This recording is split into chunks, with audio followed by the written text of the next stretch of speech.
Hello, I'm Panos Kotzathanassis, and this is ASEAN Movie Pulse Interviews. Today I'm here with Vivek, whose film My Poppy is screening in Busan in a few days. How are you, Vivek?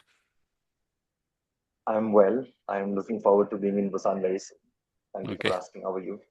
I'm good. Exactly in the same situation as you, I guess. That's Okay, okay. lovely. Yeah, yeah. To take it from the beginning, tell me a bit what drew you to the story of Vardibai and Mangilal. How did you find them and how did you manage to gain their trust in order to shoot them in such intimate ways?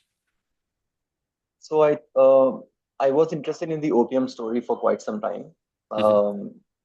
For some time, I didn't really know that I was interested, but I had been around opium usage in my village because I have grown up in the city. But when I would go to the village every year, especially in the summer vacations, I would see all the elders, especially my grandfather was also in the middle of this group, and they would have this brown liquid. And we as kids didn't know what it was. It looked like tea, but they Mm. seemed to have way more fun than we kids did with milk and tea and so on. So I guess it was a question of what is this, and and also realizing over time, as in my 20s, for example, that it has been around in this region for many hundreds of years. We have songs around it. It is served at our weddings and at our death ceremonies. Warring families and warring kingdoms have come together once the one person has served opium to the other and the other has accepted it.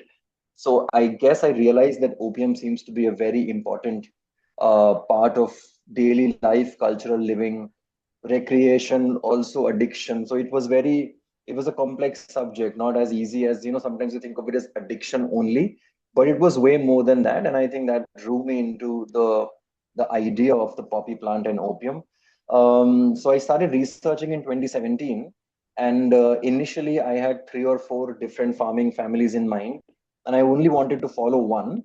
But in 2018, and none of the three families that I had researched were actually this family, Vardibai and Mangilal, that you see in the film. I had three different families, and I started shooting with them in the first season of my shooting the opium season. The season between October and March, so 5 6 months, and we realized that because the whole world is so corrupt and there is so much pressures from mafia, police, narcotics, you name it, and the farmers are under all kinds of pressure from all quarters. So it was becoming difficult for everybody, for all these three families to continue giving their trust and their openness to us in front of camera. And which is why we thought we may not be able to make this film. And at the very end of the season, at the very last process, we had documented a lot of corruption during the whole process. But because our families kept changing, the film became more investigative rather than observational, because we met somebody, they would give us some scoop, and then we met somebody else, and so on and so forth. So it became way more investigative, and it also put us in some risk because people knew what we were doing. And we were mobbed by farmers, and they wanted to pull us out of the car, but thankfully the car, jammed, the car door jammed. They broke our memory cards and let us go that day. So we were pretty down and out that evening. And this man, the protagonist you see in the film now, Mangilal, I had met him at a protest earlier, but we didn't like him too much because he doesn't fit the rural farmer mold. He is not wearing the traditional clothes, and he doesn't have the headgear. Plus, he talks a lot. We were at a protest, and he just kept talking, and we didn't like that much sort of attention that he needed from the camera. But he called me on that day because he had gotten to know about this thing that had happened to us. And he said, "What are you doing?" And we said, "We're just leaving back for the city, which is about 8 hours drive from there." And he said, "No, it's evening. Just come to my place, stay the night in my house, relax, and then go in the morning." And we accepted. And then we went to his place 9 o'clock in the night. We saw these two people, and when we walk in, Mangilal was with us, and his mother Vardibai immediately sort of was angry at him and was like, "How you come late and you do all these protests, and what is going to come from all this?" And we were like, "Is it okay if we shoot for a few minutes?" And they said, "Yeah, absolutely." And then as we were shooting, nothing in their life sort of changed. They were as they were, and which for us felt like, as documentary filmmakers, we were like, "This is amazing. Maybe this is just day one. That's why we are getting all this, but let's just shoot it." And we shot it, and we realized that in one household we have the entire story. We have the story of the practical farmer who just wants to be inside the system, just wants to make his or her life better and just move on with it because the system's corrupt. All right, I will, make my place in it. While the son is an idealist who is saying, the system is corrupt and we need to change it, otherwise we will all live like criminals. So it just became this beautiful story that we realized that we don't have to now go to so many people and so many places. We can just situate the story in one household. So yeah, that's where the interest started, and then we shot with them for 4 years, 4 opium seasons between October and March every year, and slowly started to develop this story. And as we sort of, and they realized, I think, how we built trust was, I think they realized our intentions, and our intention was to give both people enough of an opportunity to explain themselves, to be true to who they were, and not judging them for their positions with regard to what they thought of opium. And I think so individually they started to trust us very much, where we were like, because we weren't putting up an act, so to say. We were actually very torn about should you fight or should you not fight. And one big reason now that I sometimes think about is that my own position as a citizen in India and as a citizen, I think everywhere, every country has its own problems, is that there's so many things that are going wrong. Do you fight or do you not fight? I think those were questions that were also at the back of the mind, which we saw inside opium and in this family and caste and corruption and everything. And it just felt like it all came together very interestingly in one place. Mhm. Okay, and I think this duality you mentioned is like the main aspect of the film, but also that there are many dualities. For example, there is the documentary approach, but in essence, we also have a family drama unfolding in front of our eyes. I'm wondering, how did you balance those two for the film? And also, I wanted to ask, did you ever at some point think that this could be a script for an actual family drama? Because this is what I was thinking when I was watching the documentary. Uh, no, I think when we were walking in, we did. I mean, when I say we, I mean me and my cinematographer Mustaqim Khan. And he's not just a cinematographer because we're just two people. I think he was everything. We were doing everything together. But for us, it was because we both write fiction also. So we were like, this is amazing. And how do we want to give a sense of an unfolding narrative, but it's so difficult because real life is so messy and you're not able to have too much of a narrative within a life. But I think if you spend enough time, I think time can give you that drama, that because otherwise real life doesn't have that much movements on a day-to-day basis. But you look at somebody for 4 years, I think there is a necessarily, I mean, something will happen which will lead to some dramatic effect. And we could see that his activism was also rising. We could see that it was becoming from 10 people to 50 people to sometimes 100 people going to Delhi. So we did realize that something is happening. It still feels very small as compared to what they are fighting. Maybe nobody will take notice, but it feels like we should keep going because there is a sense that something will give. Either he wins or they will get to know about him. And that's what you sort of realize, that all of these things come to bear as we are shooting it. So there was this, there was a desire from the get-go. Why we wanted to do one family always, even before it was this family, was that we wanted to put people in the shoes of a normal ordinary farmer and say, what would you do if you were faced with this system? And I think for that it needed a bit of a narrativizing. So hence we sort of approached it that way. And yeah, because of maybe our fiction writing background, I think we automatically look at the world also as, because for us it's not a documentary, it's a film. It's not this or that. And we like to sort of have those sorts of cross currents running within films. So yeah, that was what was exciting. Also took time, but I think that was what was very exciting while Mhm. doing the film. Mhm.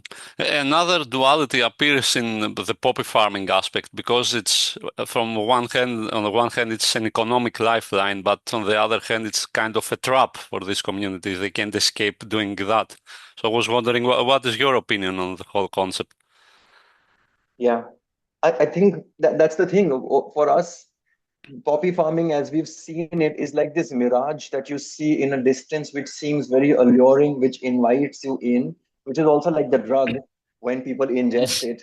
I think it has that effect, especially when India has an agrarian crisis for very long. So none of the other crops can possibly make you a decent livelihood. And in that, you suddenly have this poppy plant, which legally doesn't do that much, but illegally, it can actually at least give you the illusion that it can give you all the riches and all the power that you need, which sometimes it does. Honestly, between people who do not have opium farming and people who have opium farming, you will see a very a sort of distinction of respect and like social movement and upward mobility. Those things will happen. So it's this very intricate sort of trap and very alluring that people know that it's going to be a life of crime, but because the alternative is so bleak, the alternative has actually almost no choices. That even here, where it's sort of a non choice, because see, you get caught this year or you get caught 5 years after. They're going to come after you, they're going to ask for a big bribe, or they're going to put your main male, bread earner of the family in jail for 10 years. So is it a win-win? It is always going to be, you're going to lose because the system, it's like the casino. I mean, the house always wins. Mhm. You will basically lose, but the house will win. You can't help it because everything else around you in your life is so difficult. Then you have to go and play that thing again, and you have to see, maybe this time I'll win, and maybe this time I will be able to fool the system enough and so on. But it sort of catches up because it's in power and complete control over you. So yeah, that's how we see it. Mhm, mhm. And Mangilal, essentially, what he's doing, it has some impact, as we see in the film, his activism. But at the same time, he's like destroying his family financially and essentially himself also. So I was wondering, what is your opinion on that? Is like sacrifice necessary to make a change, in your opinion? Yeah, there have been, as I said, we've been on both sides, and there is some material that we've not used in the film. For example, one day, me and the camera person both, we were not happy with him because everybody in the house was very angry with him. And everybody in the household realized that Mangilal is close to me and the camera person, so they asked us to talk to him. And because we Oh, were also playing this, we were also in the family, right? We were living with them. We had a room in the house. We were shooting with them, eating with them, waking up with them. So we were also over 3 4 years very much inside, and we could see the trouble that he's putting his entire family in. And one day we did sit him down and say, no, no, what is the point of any of this? You say that you're doing it for the world and that your family is so good and they're so supportive, but they are not. They don't like you. They think that you are destroying everything that they have made, especially your mother has made over the last 50 years. You can't do good for the world by destroying your own family, basically, as you're saying. But I have to say that he had good answers, which is, and one of the answers was that, then why are you doing what you're doing? You're making this film. What changes from making this film? Nothing changes. Then why are you doing what you're doing? You and me are the same. We are people who are in the system, and we know that we could actually do much better.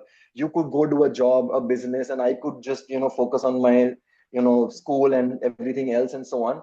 But we are just driven to do these things. Now I can't help but do it because I have been fed idealistic values, and I think that it is necessary for people to fight. And even if today they don't get it, but he says that they will get it, and in the heart of hearts, they actually, my family gets it. But and anyway, it's not something I can give them. If they want me to quit, I'm sorry, but I cannot give them that, because this is why I wake up and this is why I do what I do. So he had good answers, and there were, as I said, there were days when we were just fed up with him, and we said, no, this is you are only doing it for to become a bigger person, and whatever. But then he had the answers, and we could see it. You can't fake it for 3 4 years, because we spend a lot of time with him. So we realized that it is coming from a place of knowing injustice, knowing inequality, and saying, now no more. We need to fight, otherwise they will always win. So yeah, it kept changing, but I had said in one Q&A at Hot Dogs was that I'm 51% on his side and 49% on the side of everybody else. So yeah, that's my answer still. uh-huh, mhm. But in the end, it is kind of obsession for him, the way you also describe it, because this is what I felt, like he cannot stop doing it. Yeah. Yeah. I think there is multiple kinds of addiction that can happen with poppy and opium. I think this was one of those kinds where he could not, he saw this around him, and see, obviously when you see him and when he's in front of people, he does like to, be in the middle and be this activist. So it's not, but we are all people, we are all, personalities, and we all work, different ways. Yes, he believes the idealism through and through, but obviously there is, some amount of performance that he likes, which is very in tune with the personality that he is. But thankfully, he wants to do it for a good cause. So, yeah, you could say that he's addicted. He has, like a poker player or like a drug addict, they will keep fueling the addiction, even though it comes at a cost to them. This person is addicted to activism, but what he's saying is not wrong. So then that's why it's sort of a tragic hero kind of a feeling that a lot of people have gotten after watching the film, which I get, yeah, that he can be come across as a tragic figure. Mm-hmm, mm-hmm, mm-hmm. Okay, and can you tell me a bit how you work for the editing of the film? This must have been a painful process, I guess, with 4 years of shooting. Yeah. Yeah, no, painful in the extreme, because it has taken. So we stopped shooting in Jan 22, and the film came out in March, April 2025. Um, so it took about 2.5 years, not active 2.5 years. We would walk away from it also. I was also writing a fiction in the middle. But we had this span of about 6 months in the beginning where we edited a lot, and we had the 62, 63-minute cut at the end of it. But something didn't, feel right, and it just felt, like it's not doing justice to the film. Then I walked away because it was too much pressure and there was what, 150, 160 hours of footage from which you're making an 80-minute film. So it's just relentlessly watching the same stuff, and you have no neutrality left. You don't know what is working, what is not working anymore. It's just too much. So stepped away, wrote some fiction, came back to it. I think that fiction writing also helped to think about the editing process just as a writing process, just to see, what scene can come before what scene and so on. So then we sat back again. We had an Indian editor first in the first 6, 8 months. Then we had a French editor who consulted us also. And with the French editor, we made it from 63 to sort of, we opened it up a little bit. We had an international look into the film, our French producer, our French editor, because we were too close to the material. We thought, let's not explain too much. Let's just make it too crisp. But then we haven't explained very much, and I'm thankful for it. But we've opened up the film a little bit in order for it to breathe and for people to sort of, sort of live with these characters for quite some time. So it took time, and as I've told a few friends that I almost didn't make it because you spend time away and then you start to think that maybe the film is not good and maybe it will never get made and it's too hard for you. So it was almost a process of giving up, but then the giving up felt too painful, so one had to go back to it and finally somehow edit it. So yeah, it took time, but it was I think it was good to give it that time, because I think the film has benefited from the time the edit took. Yeah, and that's why it looks like this today. Mm-hmm, mm-hmm. And how was the reception in Hot Dogs? How did the audience feel about the film? I think one of the great things that have come from hot dogs and from some people, who watched it in Melbourne also, is this complexity that people feel when they come out. Especially at hot dogs, because I was present in person, I could see that so many people were like, I love him and he reminds me of my dead father who was an activist and he made our life very difficult, but we loved him, and he was full of ideals. And there were other people who were like, he's a fool, he should stop doing what he's doing, he's destroying his family, my heart is with the mother, the son is doing the wrong thing. And I think that is the complexity. And some people were in the middle about, I get him but I also get her. And and some programmers have also sort of called it that it doesn't give easy answers, and it lets you sort of stay with the complexity of this world, and you don't know which side you would choose. And I think I have asked some people afterwards, if you were to choose a side, and I think it's been very difficult for people to talk about which side they would choose. And I feel that that's lovely for us because that is what we had tried to do. Because we, as makers of the film, were also very torn about. I don't know which side I'm on. I don't know if I'm the mother or I'm the son. And if I was in the same place, what I would do. So yeah, it was great to know that people have resonated with the complexity. They have loved both these characters equally. Sometimes one person loves more when loves the mother more than the son and so on. But I think all across, on balance, I think both characters are fairly equally loved. And yeah, so I like that there was a reaction, like there was a strong reaction that people carried after the film. Because the film doesn't give you neat answers. I think that is also what leads to that kind of a strength of reaction, which was great to see. And are there plans to open in India? India, anyway, is a bit difficult for documentaries to open widely because they're not really seen as much. Secondly, with this film, because it is taking us very direct anti-central government department, which is the Narcotics Bureau, a stance against it and calling out its corruption, sometimes also naming an officer and so on. It feels like it's going to be very difficult. We, as within the team, are also very worried about whether we should show it at public screenings or not and so on. So we don't know because it can be tough to directly talk about these things. But we do want to. I mean, once the Indian premiere happens at a festival, there's a couple of festivals that will come later in the year. Once that happens, we will then look at doing some screenings across. There are some platforms, some screening spaces that are interested. So I think those will be safer places because a certain kind of people come to these places. But a wide screening, I'm not sure on a streaming platform or so on, because it may just open the protagonist also maybe and us also into some risk, which we're not sure if we are very happy with those kinds of risks. So let's see. And has the family watched the film, the completed one? Yes, they have. What They did they have. think? What did they think? No, what's been great is that we've showed them everything. We showed them the 3-minute pitch trailer when I was pitching. We showed them the 10-minute work in progress, the 20-minute, and so on.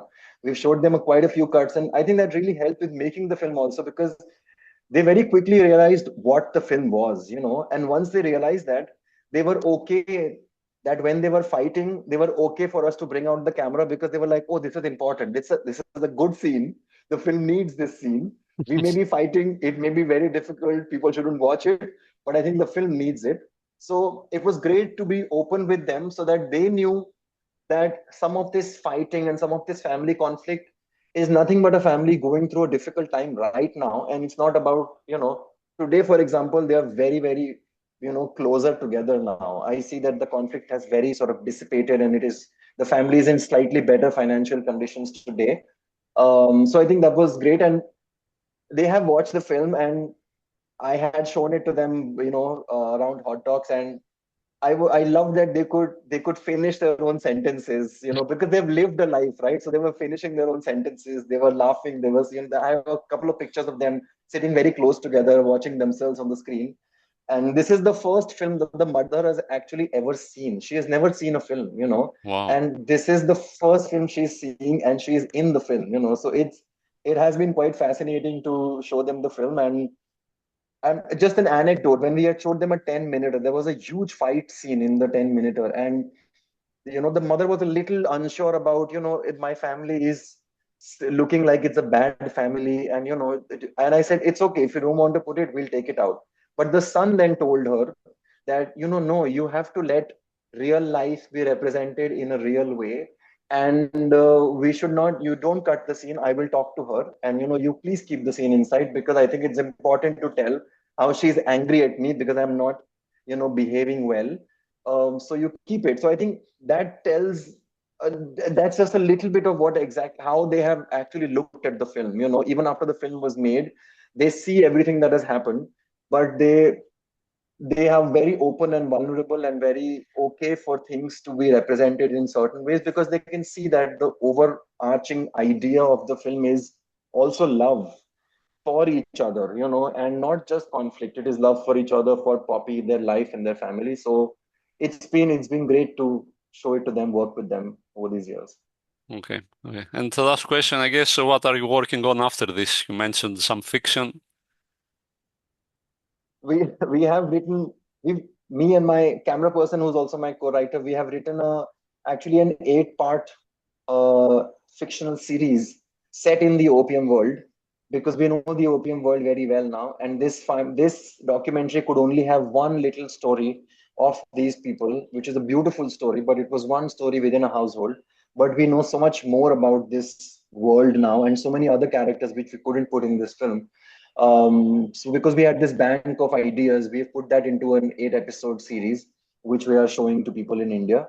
We've also written another fiction on a deaf wrestler from India and his fight against the system also. I think we have a bit of a continuing narrative of people fighting against unjust systems.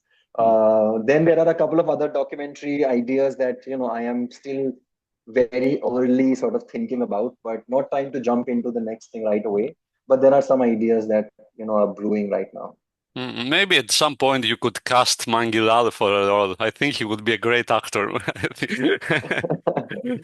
Absolutely. And incidentally, the lead character's father, who the lead character is a girl, and the father in the series is also called Mangilal. And the lead character's daughter in the series is his granddaughter, Vijay Uh-huh. Lakshmi. So we're already seeing a lot of, commonalities and some convergences and so on. And he, as you said, he's a great actor. I don't think we need to look very far to Hmm. find a good person to be in it. So yeah, that's a good idea. Okay. Well, I guess that's it. Thank you very much for your time. Thank you, Panos. That was great. Thank you. Okay, just one sec.